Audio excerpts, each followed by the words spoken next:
Bonjour tout le monde. Donc je vais vous parler de notre projet nous à Marseille qu'on a initié avec l'association VOOM, donc qui mêle verger urbain et recherche en agroécologie. Je vais vous décrire un peu tout ça. Un peu de contexte. L'idée c'est de partir de constat que d'une part il y a de forts besoins en expérimentation en agroécologie et que d'un autre côté il y a une ressource potentielle qui est la main d'œuvre offerte par des bénévoles et des habitants des villes qui sont en recherche d'activités où ils mettent les mains dans la terre. Et quand on fait rencontrer un besoin avec une ressource potentielle, ça crée une opportunité. Et celle qu'on a identifiée, c'était d'essayer de lancer un projet de recherche-action participative, donc vraiment à l'intersection de la recherche et puis du bénévolat.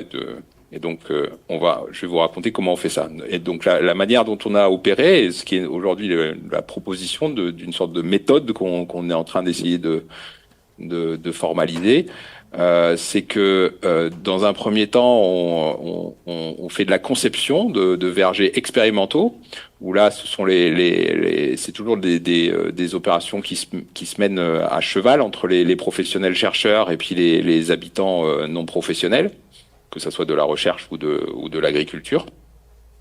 Donc on conçoit des vergers expérimentaux avec des chercheurs qui posent une question scientifique précise et qui font la conception du verger en fonction de ça. Donc on est vraiment comme sur une station expérimentale de l'INRAE.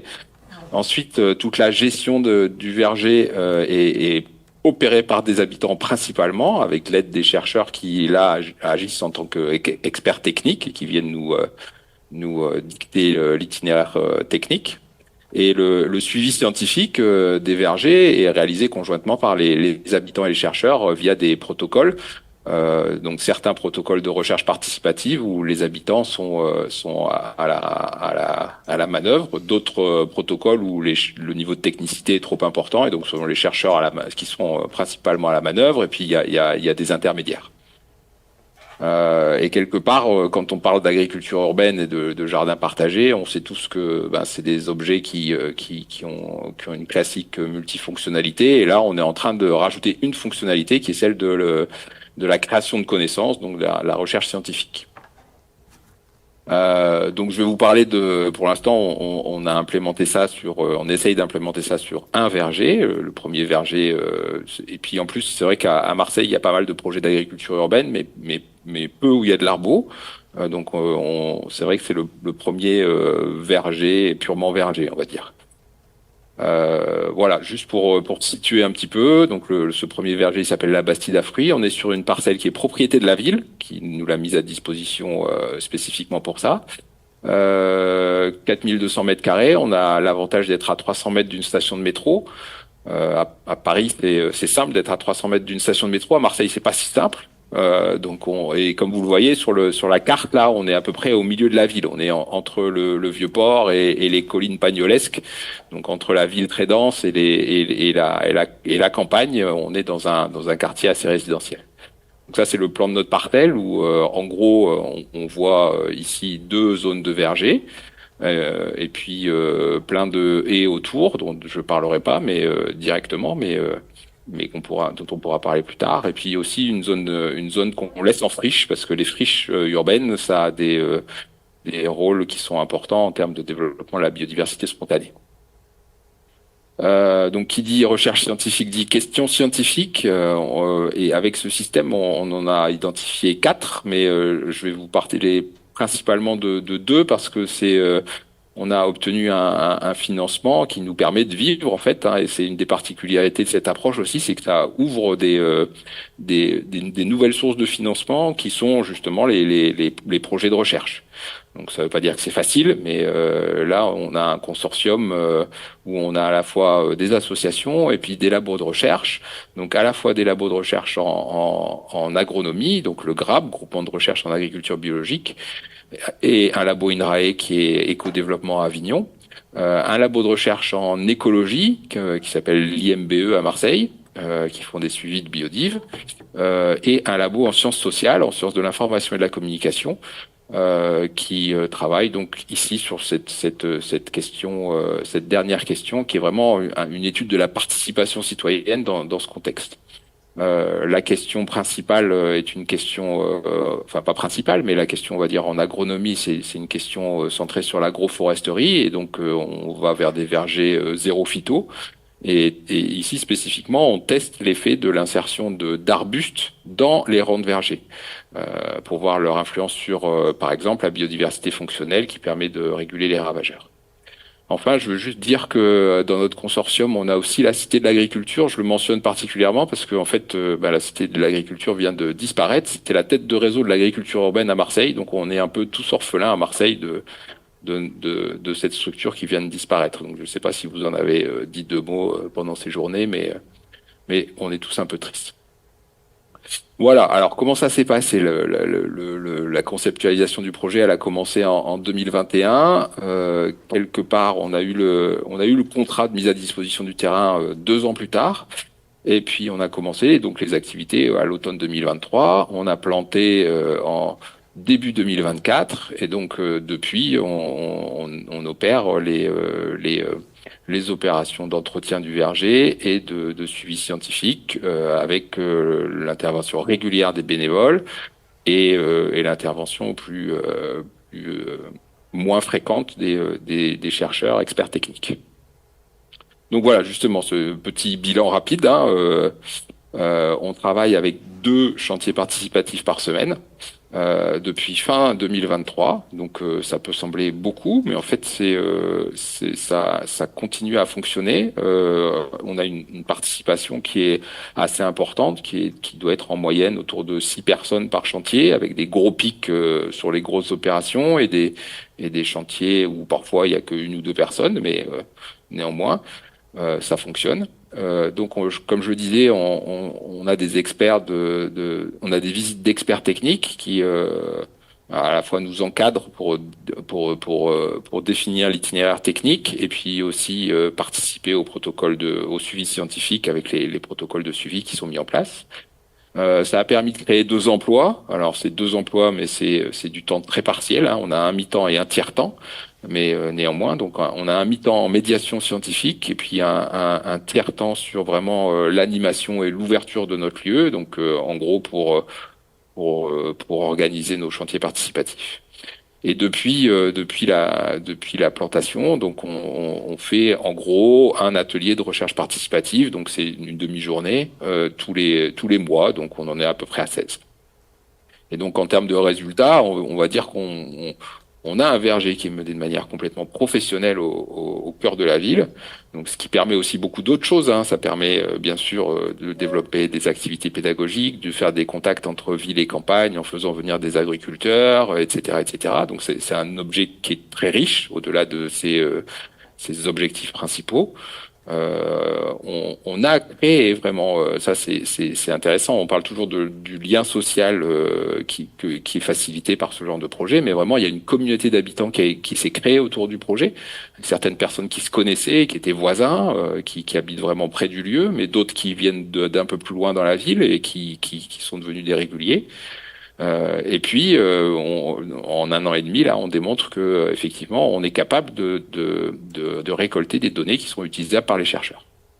Donc, juste pour finir rapidement, je vais vous montrer quelques images. Donc, typiquement, ce qu'on peut faire avec les données qui sont récoltées. Donc, ça, c'est un graphe qui a été produit par le GRAB, le Groupement de recherche en agriculture biologique, où là, on suit la croissance des arbres. On a 2 variétés principales, abricots et amandes, et 3 modalités expérimentales différentes, donc avec arbustes, sans arbustes. Et puis on a 2 types d'arbustes, des arbustes fixateurs d'azote et des arbustes qui sont non fixateurs d'azote.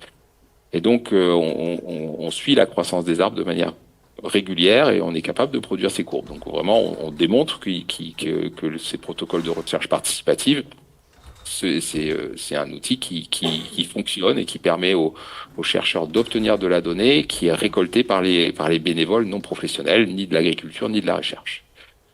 Voilà, donc juste, je vous montre quelques photos pour vous rendre compte un petit peu. Donc ça, c'est photos au moment des plantations. Juste à droite pour illustrer que on a, c'est la participation est intergénérationnelle. On a des enfants et des personnes âgées, des adultes, des jeunes, des vieux. de manière assez classique, hein. Ça, c'est un truc dont j'ai pas parlé, c'est qu'on a aussi une parcelle qui est menée en agriculture syntropique. Donc là, c'est pas vraiment un verger hyper diversifié. Donc c'est ce qu'on appelle l'agroforesterie successionnelle, qui est en cours d'adaptation pour des climats tropicaux où ça a été développé au Brésil vers les climats tempérés. Donc quelque part, toute parcelle qui est menée en agriculture syntropique chez nous est une parcelle expérimentale. Et puis ça, c'est l'objet principal de notre projet. Donc le verger qui a été conçu avec le Grab, où on voit en fait on a 4 lignes, 2 lignes d'abricotiers, 2 lignes d'amandiers. Donc en haut à gauche c'est peu après les plantations, et puis là en bas à droite c'est une photo qui date de la semaine dernière. Donc on voit les arbres, ils poussent très bien, vraiment comme dans un verger d'agriculteurs professionnels. Une petite illustration de oui, il y a de la participation et les gens sont contents. Et pour conclure, je vous dis juste un peu ce qu'on essaye de faire dans le futur. Comme tous ces projets, on essaye de réfléchir et de pérenniser notre modèle économique. Donc, comme je vous l'ai dit, ça permet d'accéder à des guichets complémentaires qui sont les projets de recherche, mais ça fait pas tout. Et un de nos gros objectifs, c'est, vu qu'on a démontré que ce modèle fonctionnait quelque part, on voudrait le faire essaimer à la fois à Marseille. Donc au printemps, on a déposé un nouveau projet de recherche avec le même consortium pour créer 3 ou 4 nouveaux vergers. On va voir si le financement est obtenu, on le saura à la fin de l'année. Mais c'est aussi des choses qui peuvent se faire ailleurs, hein, dans plein de contextes différents. Donc n'hésitez pas, si c'est quelque chose qui vous interpelle ou qui vous intéresse, on peut aussi discuter et travailler ensemble à le faire chez vous. Et donc l'idée aussi, c'était dans ce processus d'essaimage, c'est de travailler avec ce qu'on appelle un living lab. Donc les living labs, c'est des objets institutionnels où on a 4 types d'acteurs: les citoyens, les acteurs de la recherche, les acteurs du monde public, dont les collectivités territoriales, et puis des acteurs privés, donc typiquement des entreprises qui peuvent être par exemple des agriculteurs. Et donc c'est un cadre qui permettrait de rassembler un peu toutes les parties prenantes autour de ce projet pour développer ça et formaliser un peu ces interactions entre ces différents acteurs.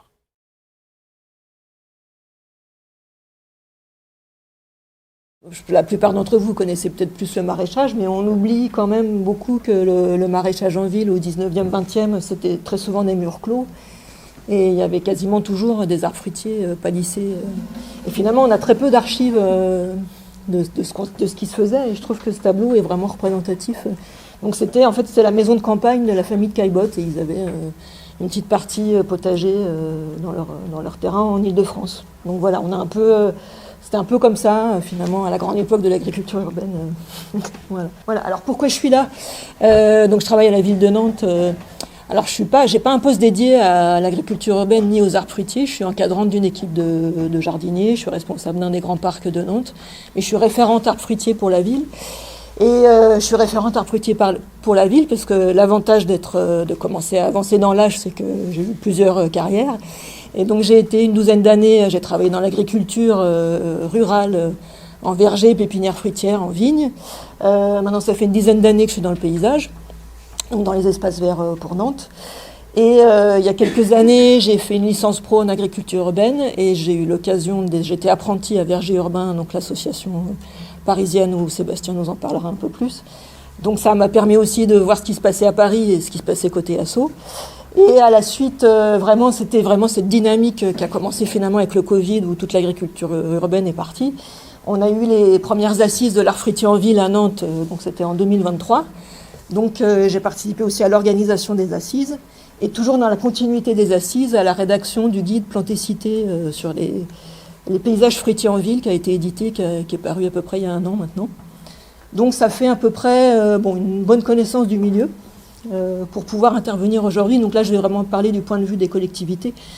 Donc plutôt au début en général sur les collectivités en général et après je vais revenir sur les dernières réalisations de la ville de Nantes. Donc j'ai essayé de condenser, mais à côté, donc, j'ai une banque de données. Si à la fin de ma présentation, vous avez des questions sur des projets particuliers que je vais évoquer, donc j'ai une série de photos où on peut plus développer, et puis après à disposition sur d'autres questions plus générales.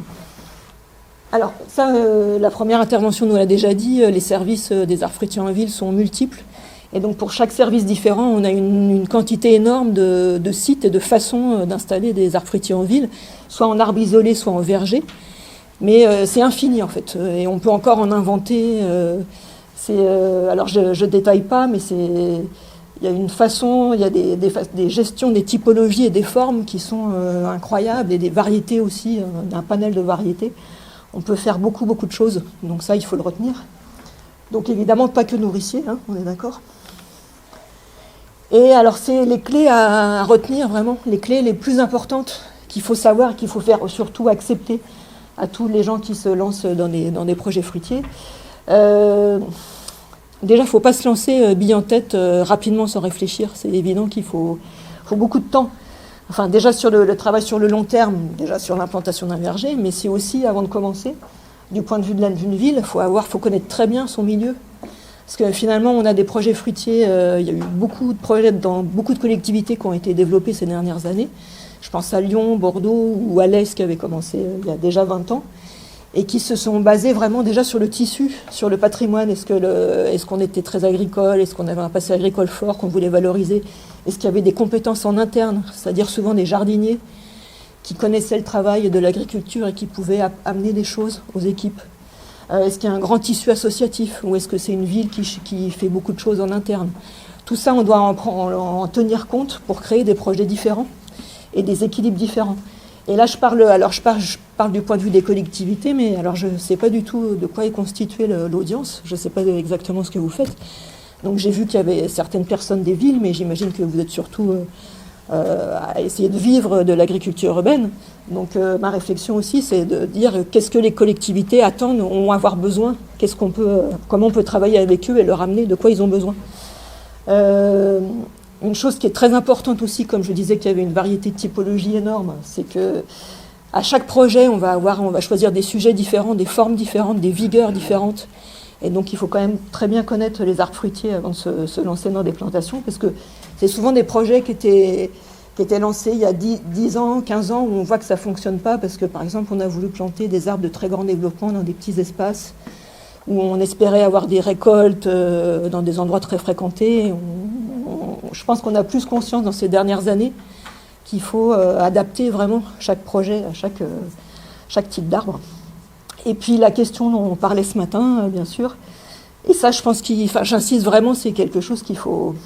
je pense que nous on le sait déjà, mais c'est auprès des habitants, auprès des jardiniers et auprès des équipes municipales. C'est si vous voulez vendre des projets d'arbres fruitiers, il ne faut pas dire le but c'est de récolter et c'est de manger, parce que ce ne sera jamais l'objectif principal et on n'arrivera jamais à avoir les mêmes rendements qu'un arboriculteur qui a un verger, qui est mécanisé, on n'y arrivera pas de toute façon.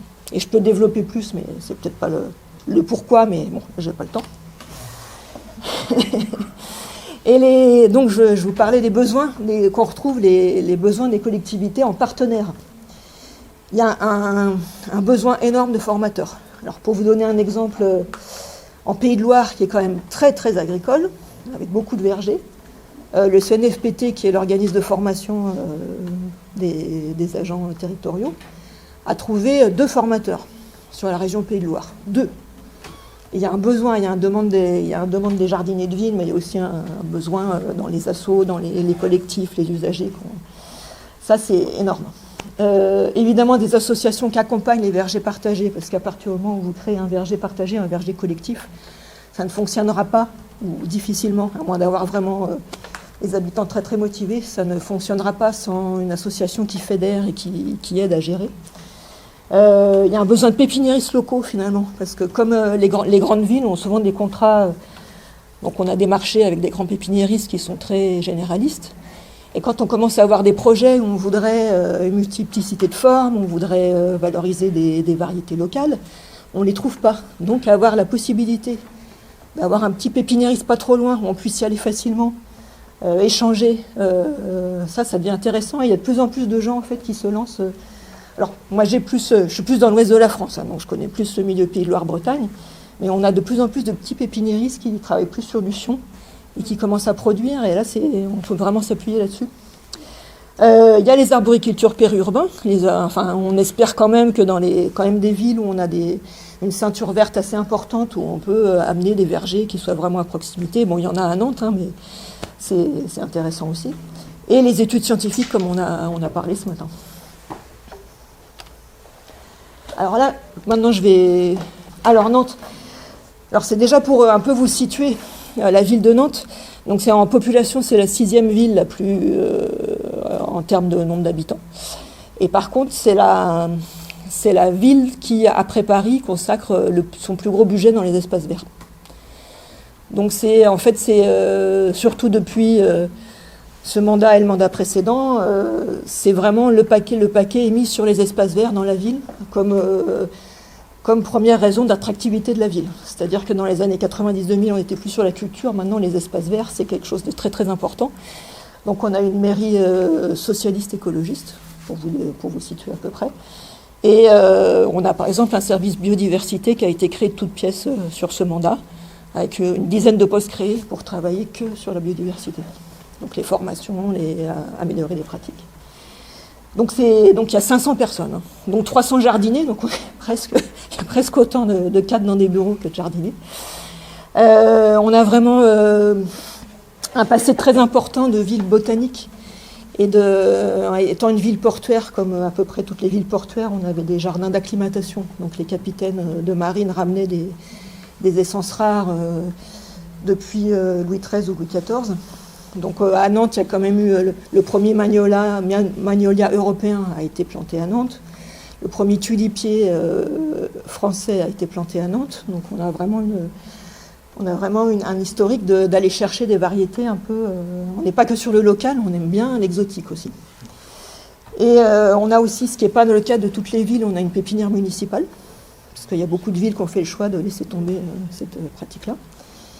Et avec le côté de Nantes Métropole, donc je vous parlais de la création du service biodiversité, il y a eu, donc ça c'est seulement dans ce mandat-là, la charte de l'arbre métropolitain, l'étoile verte, donc ça c'est les sentiers, les trames vertes le long des rivières, la biodiversité, le plan pleine terre, voilà, on est très biodiversité. Et par contre, le tissu, non j'ai pas du tout fini, c'est pas grave. Désolé. Et le tissu associatif est assez réduit finalement par rapport à une ville comme Paris. Donc on fait beaucoup de projets en interne. Et donc il y a eu les premiers projets ont commencé dans les années 2000-2010. Alors je passe vite du coup. Hein. Alors quand même juste, il y a une forte tradition maraîchère locale, mais j'ai mis la fin en 1990, mais ça revient. On a plusieurs exploitations d'agriculture urbaine en maraîchage qui se sont installées dans ces dernières années, dont une personne qui est en train de parler à la conférence dans la salle d'à côté. Et ça, c'est un peu la liste de tous les projets qui ont été réalisés et qui ont été inaugurés cette année, finalement. Donc c'est à peu près, en fait, la conséquence des assises de l'art fruitier, qui était quand même un événement à Nantes. On a commandé 3500 arbres fruitiers et arbustes, et il a fallu les planter.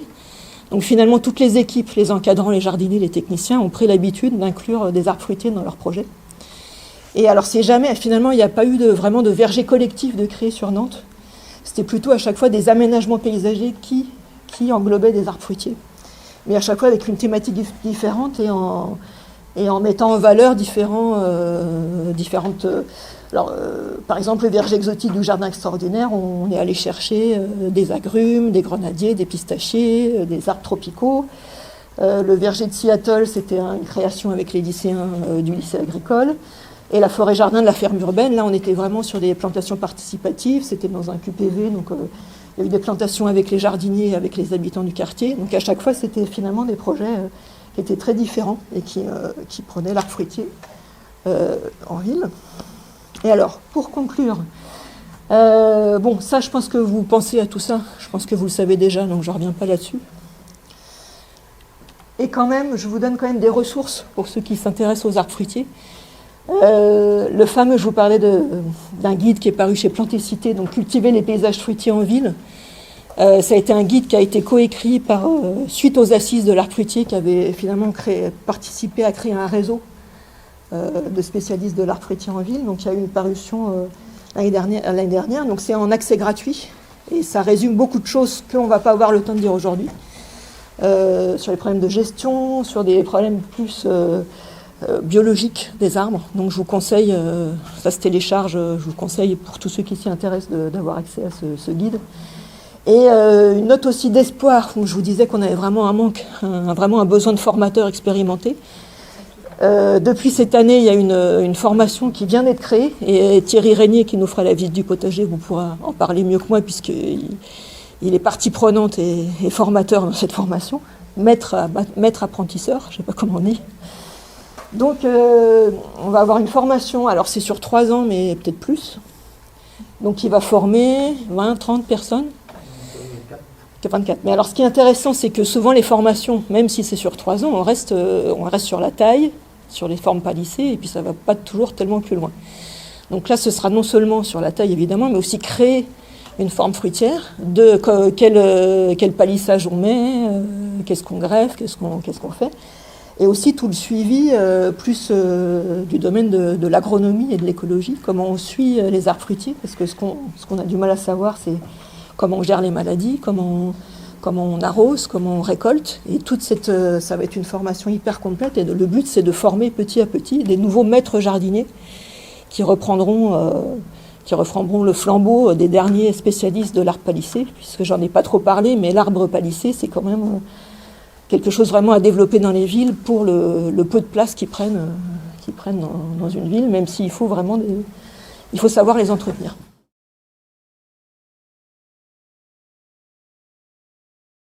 Moi, je vais vous présenter un verger citoyen grenoblois qui a été créé en 2014.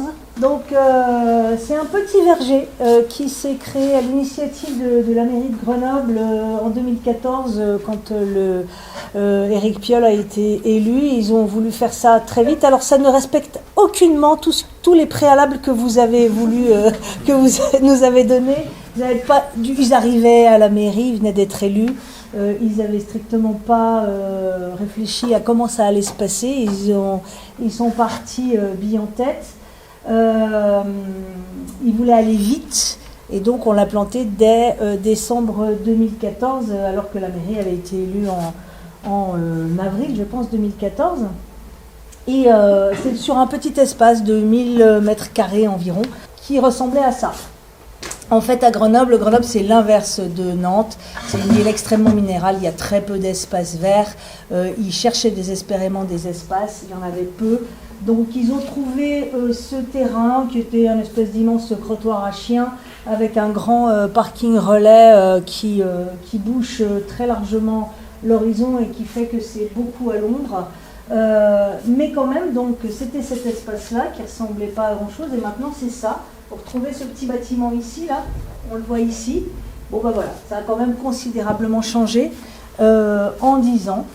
Donc le 14 décembre 2014, plantation de 6 pommiers, 6 poiriers, un prunier, un cerisier qu'on était allé chercher chez Christophe Delay, qui est un des très bons pépiniéristes de variétés anciennes en Isère, plus 80 plants de framboisiers, cassissiers, tous les petits fruits possibles et imaginables. Et puis depuis, il y a beaucoup de choses qui ont été apportées au gré des envies de chacun des jardiniers, puisque c'est un petit collectif d'habitants. Hein. Il y avait eu une réunion publique qui avait été lancée dans le quartier, et il y avait une trentaine de personnes qui ont été à la première réunion, et on est encore 7, je crois, à être parmi les premiers à jardiner ce jardin. Mais par contre, il y a eu beaucoup de passages, il y a des gens qui viennent, qui partent. C'est un collectif informel, on n'a pas créé d'association. Par contre, il y a quand même une convention qui est signée avec la mairie, une convention d'utilisation, un petit peu comme on aurait sur des vergers partagés. Mais tout est resté relativement informel avec un collectif qui est à la fois assez stable puisqu'il y a un noyau dur et à la fois qui bouge.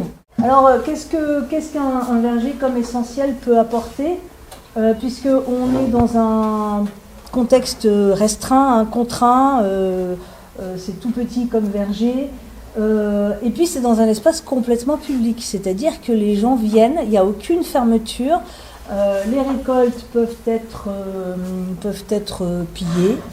les arbres peuvent être abîmés.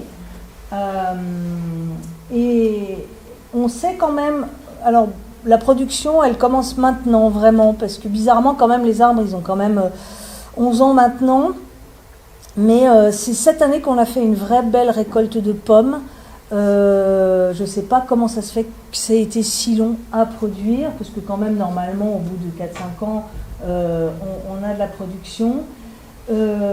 Là, on sait aussi qu'il y a des gens qui passent, et puis on sait par exemple un jour le prunier, il y avait des prunes, et puis 2 jours après il n'y avait plus une seule prune, et il y a des gens qui sont venus se servir. Mais finalement c'est le jeu aussi, parce qu'il y a des gens qui s'en servent de ces fruits, et c'est bien. C'est pas les dégradations, c'est plus embêtant. Si des gens viennent cueillir, ma foi, c'est bien. C'est aussi un lieu d'acquisition de savoir-faire. Il y a beaucoup d'ateliers qui ont été créés. Là, vous voyez des photos de production d'Oya. Il faut quand même se rendre compte que les gens qui participent au verger sont des gens qui ont très peu de connaissances du végétal. Certains étaient jardiniers, mais assez peu. Et il y a des gens qui mangeaient même pas trop de légumes ni de fruits. Donc on prend vraiment les choses au tout début, c'est de l'apprentissage sur le terrain. Là, on avait fait des oyas, on a aussi construit des bancs et des tables, on a fait des nichoirs. Il y a eu beaucoup d'ateliers et par contre, ce qui nous manque réellement et qui n'a pas du tout été pris en compte par la mairie, et en tout cas un petit peu, mais qui ne sont pas du tout allés jusqu'au bout, c'est sur le savoir-faire de taille. On a un vrai problème là-dessus. On a fait quelques ateliers au tout début, mais un atelier dans l'hiver d'une matinée, ça ne suffit pas. Et on n'a personne qui accompagne le verger au niveau des espaces verts. Parce qu'en fait, les espaces verts, il y a un problème de structuration dans ce type. Je ne sais pas comment c'est fait ailleurs, mais moi je vous raconte cet exemple-là. C'est-à-dire que finalement, ils ont créé un espace vert qui n'est pas un espace vert. Il est soustrait à l'emprise des espaces verts. Les espaces verts n'y interviennent jamais. Ils sont très contents d'en être débarrassés. Le collectif des citoyens s'en occupe. Et on fait d'ailleurs le nettoyage après tous les poivreaux qui viennent boire des canons sous la belle tonnelle qu'on a construite.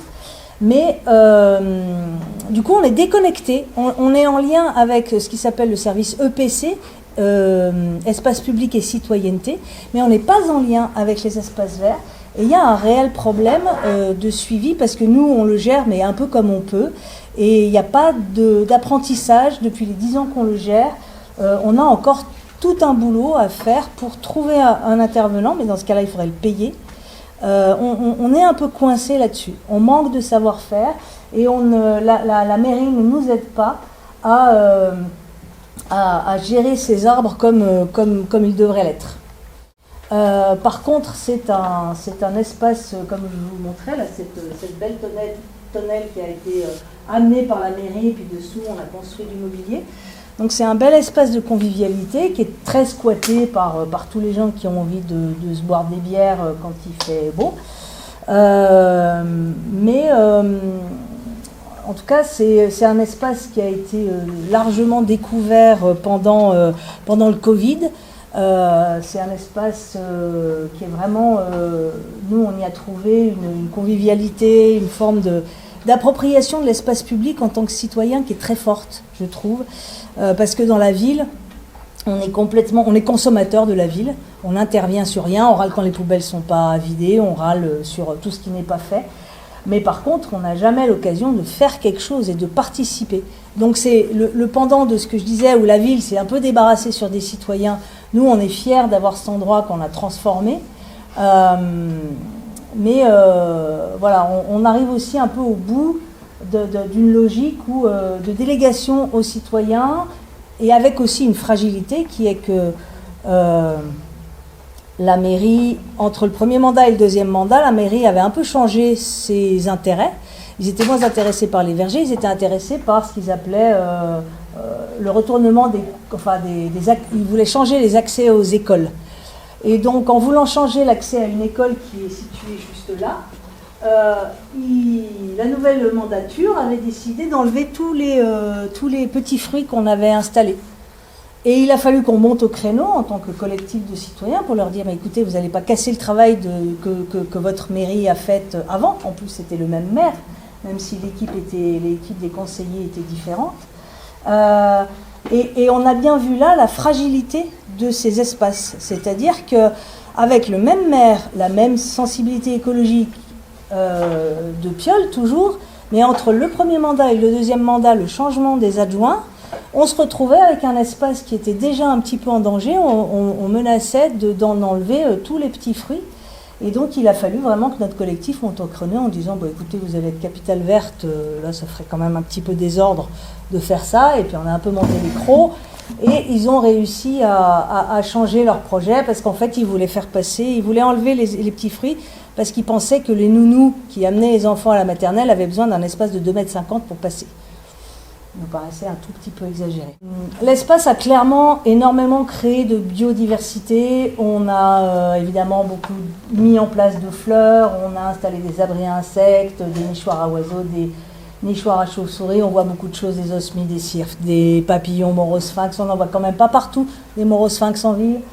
En oiseaux, évidemment les chardonnerets, les mésanges, le cortège un peu habituel de l'oiseau des villes. On a quand même des couleuvres à collier. Ça, c'est quand même pas partout dans un contexte aussi urbanisé qu'on l'est. Regardez quand même tout autour, c'est des immeubles, ici c'est des immeubles, là c'est l'école. C'est vraiment très très urbain et ça a été une réalisation extraordinaire pour nous de voir qu'on avait une couleuvre à collier. Le jardin est labellisé éco-jardin depuis 2017. Moi j'adorerais qu'un jour on ait l'énergie et la place de faire une mare avec son cortège de grenouilles et de donates, de libellules, tout ça, ça serait chouette. Comme je vous le disais, c'est pas un long fleuve tranquille, le jardin en ville. Il est complètement ouvert au public. La dernière mode, là, ça nous met dans des états seconds d'énervement, c'est d'entraîner les chiens en mordant les végétaux. Je ne sais pas si vous avez ce type de problème à Nantes. Et un pied de kiwi qui vient d'être coupé récemment par je ne sais pas quel Rottweiler.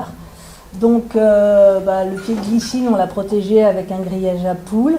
Mais bon, voilà, il y a du négatif évidemment, puis il y a plein de positifs. Je vous parlais du Covid, je vous parlais de ces petites scènes qu'on voit l'autre jour, un papa qui fait respirer la menthe à des gamins, des vieilles personnes qui se réjouissent de voir des fruitiers comme dans leur enfance. Voilà, c'est un projet très imparfait, très loin de toutes les guidelines que vous nous avez présentées. Mais moi, je suis quand même très heureuse d'en faire partie parce que c'est un endroit, on a transformé un endroit qui sentait le caca de chien quand on a planté les arbres à un très bel endroit maintenant, 11 ans plus tard. Super, merci beaucoup Marie. Bravo pour ça.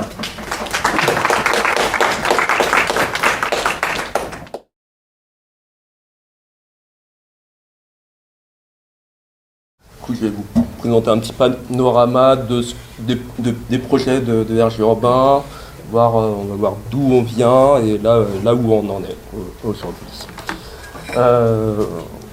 Voilà, du coup, verger urbain a été créé il y a une dizaine d'années, en 2012,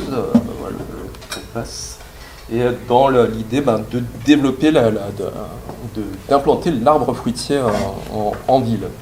Très vite, on s'est aperçu que en fait, ce qui nous intéressait, c'est pas que l'arbre fruitier seul, c'était surtout de créer des écosystèmes nourriciers dans la ville et avec les habitants et partout où c'est possible.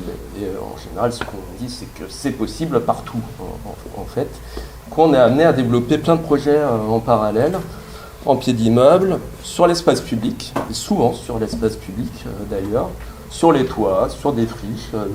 Et en gros, plus les sites sont compliqués, plus ça nous plaît, en fait. Sinon, c'est trop simple et on s'ennuie.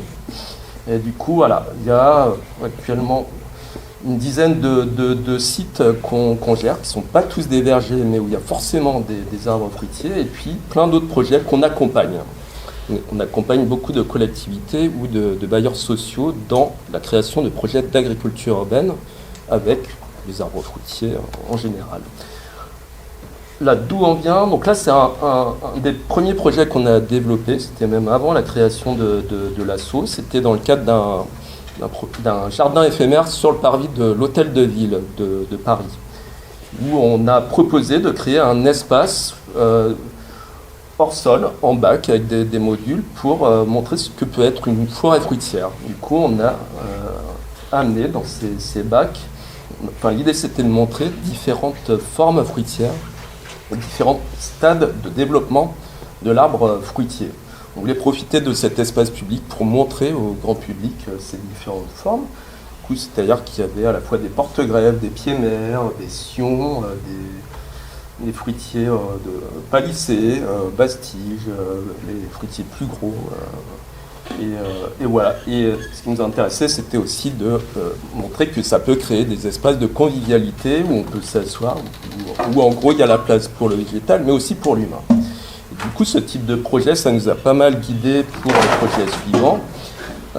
Mais une des premières choses qu'on a dû faire, c'était de se former, puisque le groupe initial n'était pas forcément compétent sur l'arboriculture fruitière. Tout de suite, on est allé chercher cette personne, là, Thierry Régnier, qui va vous accompagner tout à l'heure. Vous le reconnaissez, hein, ça date un peu, hein, mais on n'a pas changé.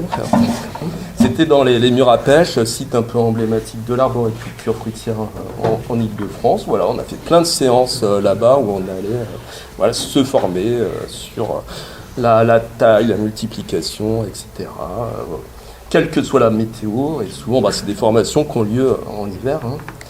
Et après on a développé, alors, une fois qu'on était formé, on a encore plein de choses à apprendre. Et on a développé beaucoup de projets sur l'espace public dans le cadre d'une dynamique de végétalisation d'espace public. On a souvent produit cet aspect modulaire pour pouvoir, par exemple, insérer un composteur, une pergola, des assises, un récupérateur d'eau. Voilà, on a bien combiné plein d'activités à un même endroit pour créer maximiser les interactions avec le public. Et c'est ce qui nous intéresse avec l'espace public, c'est que ça crée encore plus d'interactions. Et on aime bien aller dans les endroits les plus compliqués, les plus contraints, comme vous le voyez ici. Ça, c'était il y a 10 ans, et c'est encore là, mais ça fait un peu la gueule, puisque des bacs au bout de 10 ans, c'est un peu compliqué. Enfin, ça mérite d'être renouvelé, on va dire. D'où, voilà, c'est une politique qui est d'aller plus vers des projets en pleine terre, pour rattraper le sol, et du coup avoir des plantations plus pérennes, qui ont de la place pour se développer. Enfin, de la place, entre guillemets, puisque c'est souvent des recoins, des petits espaces, mais où on arrive quand même à planter de manière très dense. Ça, c'est des projets portés par des habitants qu'on accompagne. Là, un des premiers projets dans un square, il y a une volonté politique d'implanter des espaces partagés dans les espaces verts, notamment à Paris. Donc là, c'est dans un square à la Goutte d'Or. Ouais, c'est un square un peu compliqué dans ce quartier, mais voilà, il a été confié à une asso qui a fait appel à nous pour implanter des arbres fruitiers avec les habitants. Et du coup, au bout d'un moment, ça pousse. Et ça devient un support de formation, d'interaction, de sensibilisation des habitants. Voilà, c'est un endroit qui nous sert pour faire des ateliers de taille.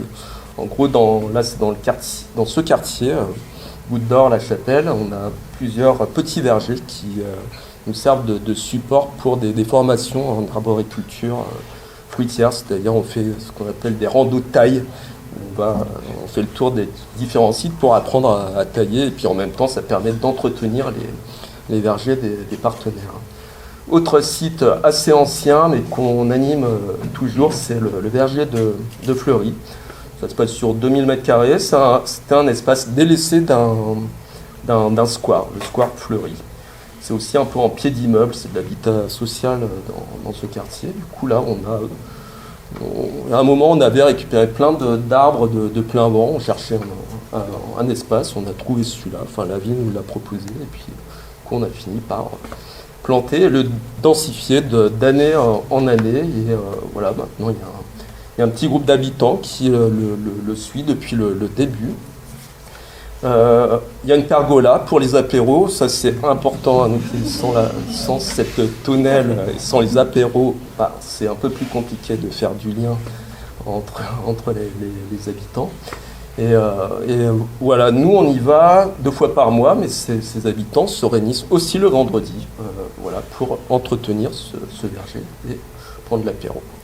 Et c'est un terrain qui nous sert aussi pour nous former. Il y a aussi une pépinière avec plein de porte-greffes, que certains ont bien grandi maintenant. Hein.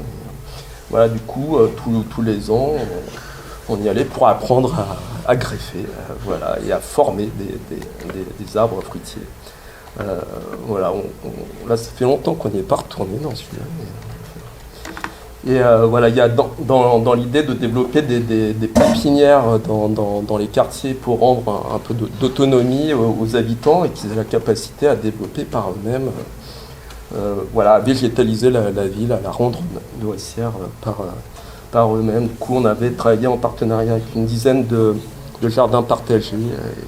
Et voilà, du coup, c'est un projet qu'on développe toujours dans les lieux qu'on gère, c'est qu'il y a une partie pépinière, y compris dans d'autres vergers plus grands. Là, c'est important de savoir qu'il y a beaucoup de vergers qui ont été délaissés, des vergers professionnels, et c'est important de pouvoir les remettre en état plutôt que de s'embêter à planter des petits arbres qui vont mettre très longtemps avant d'arriver à maturité. Ce serait bien aussi qu'on prenne soin des vergers existants, qu'on les protège et qu'on les revitalise, quoi. Du coup, là, c'était un verger pour apprendre aussi à tailler des arbres anciens. Et pour le coup, ils étaient vraiment... ils ont eu un vécu très difficile. C'était pas si simple.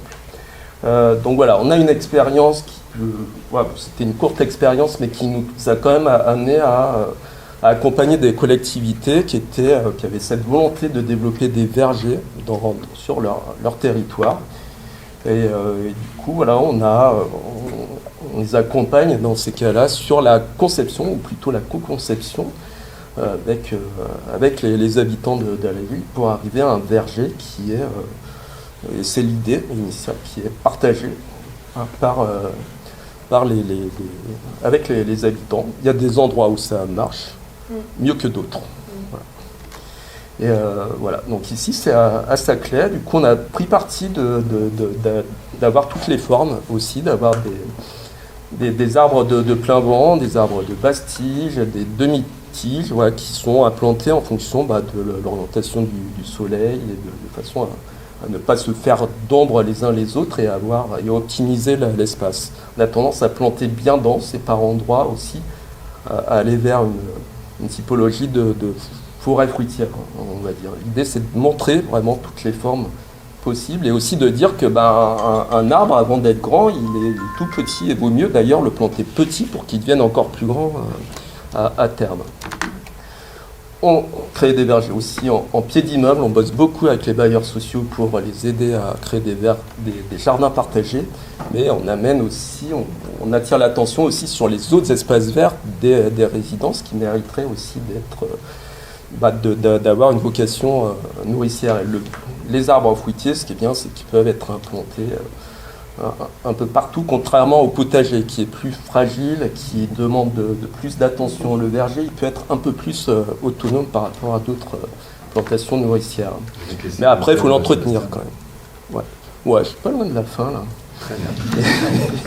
Voilà, on plante en pied d'immeuble, mais aussi sur les toits, comme ici, on est au 6e étage, mais quand l'immeuble est conçu on peut planter aussi des arbres. Là, j'avoue qu'on ne s'attendait pas à ce que ça pousse aussi bien, notamment par rapport à la contrainte du vent, mais vu que tout était bien dense, ça a pu tenir, même sur un toit.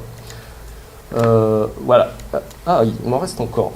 Du coup, il y a tout un enjeu autour de la co-conception. Si on veut que le verger soit bien approprié, l'idée, c'est de travailler en amont sur la conception du projet. Du coup, parfois, comme ici, on a pas mal de mobilisation des habitants. Du coup, on arrive à aborder plein de sujets et à aller en profondeur sur le choix des variétés, la conception, sur le fonctionnement, qui est très important. C'est un gros volet sur la co-conception. C'est comment ça va fonctionner après, une fois planté. Du coup, là, on a pu faire plein de tables, de groupes de travail, et puis sur plusieurs sessions. Et c'était assez intéressant. Du coup, voilà, ça part de plans un peu d'esquisse, puis progressivement, on arrive vers des plans un peu plus poussés, et jusqu'au plan définitif. Et ensuite, le moment fort, c'est la plantation. Là, pareil, on arrive à mobiliser pas mal de gens. Sur ce site, on a pu proposer différentes typologies aussi, avec des bandes de petits fruits, avec des espaces avec des plantations de plein vent, avec des forêts fruitières. À quel moment ça peut être cueilli? En fait, souvent, ça donne plein de fruits quand on est sur l'espace public, comme ça, mais c'est pas ceux qui ont planté qui s'en occupent qui vont en profiter. Et malheureusement, c'est cueilli souvent un peu trop tôt, à un moment où le fruit n'est pas forcément bon. On avait mis une signalétique, notamment dans le verger de Fleury, mais bon, la signalétique, elle ne tient pas sur le long terme, vu que c'est sur un espace public. Des fois, il y a des choses qui disparaissent. Du coup, c'était une signalétique qui donnait la période où le fruit peut être récolté, et voire même avec la couleur du fruit quand il est mangeable, en fait. Et sinon, il y a d'autres signalétiques qui expliquent les formes fruitières, comment fonctionne un verger. Notamment sur le verger des Glycines, j'avais une image, on avait fait tout un panneau assez patronal qui montrait justement les différentes formes fruitières. Et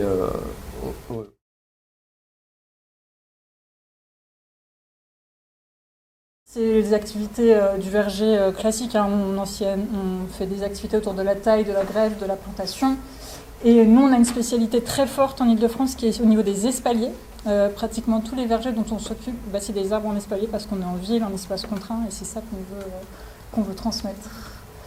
On a un verger dans le 78 où on a plein de formes fruitières différentes. Moi, c'est là que j'ai appris à tailler les fruitiers, avec plein de variétés de pommes, de poires, de différents fruitiers qui ressemblent à ça. Là, vous avez un petit avant-goût des formes fruitières qu'on peut faire.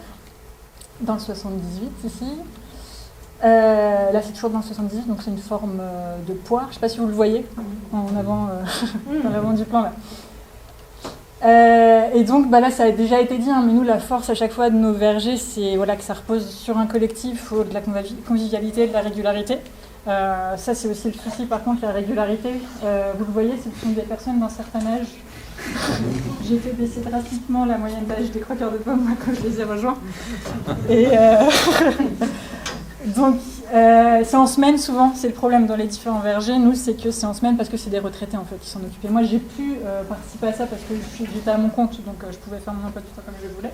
Mais le week-end, il y a un petit peu moins d'activité, sauf quand on nous demande de faire des interventions au niveau de la taille et de la greffe. Là, c'est un verger dans le 95 qui est sur un espace un petit peu plus restreint, mais on a réussi quand même à faire beaucoup de pommiers et de poiriers, notamment de différentes formes et de variétés anciennes. Là, il ressemble à ça, vu de haut. Un autre à Cergy, où pareil, c'est juste pour vous montrer, à chaque fois, nous, c'est beaucoup espalier. Si c'est quelque chose qui vous intéresse, vous pouvez aller apprendre là-bas. Et ça repose toujours sur des gens. Là, un petit peu plus bas dans la moyenne d'âge, on est pas mal. Et là, à Crosne, donc on voit pas le verger, ils n'avaient pas les photos, mais c'est un jardin médiéval. Moi, c'est celui-là dont je me suis occupée. Et pour vous expliquer un petit peu le fonctionnement, nous, à chaque fois, les vergers, il y a en gros un ou une référente technique, et il y a quelqu'un qui s'occupe de l'accueil des bénévoles. Mais on s'est rendu compte, vous l'avez vu, c'est beaucoup ressorti, que la taille, c'est compliqué, c'est un art. Et surtout la taille des espaliers, qui est vraiment une taille qui est vraiment très spécifique. Donc nous, on a des gens qui connaissent vraiment très bien ça et qui transmettent ce savoir. Et moi, on me l'a transmis. Après, j'étais référente technique de ce petit verger à Crosne. Mais c'est hyper important. Et les gens, il y a un truc un peu sacré autour de la taille. Ils n'aiment pas trop tailler. Mais venez tailler chez nous, comme ça, vous pouvez faire des bêtises chez nous et après, vous ferez bien chez vous. Essayez-vous ailleurs.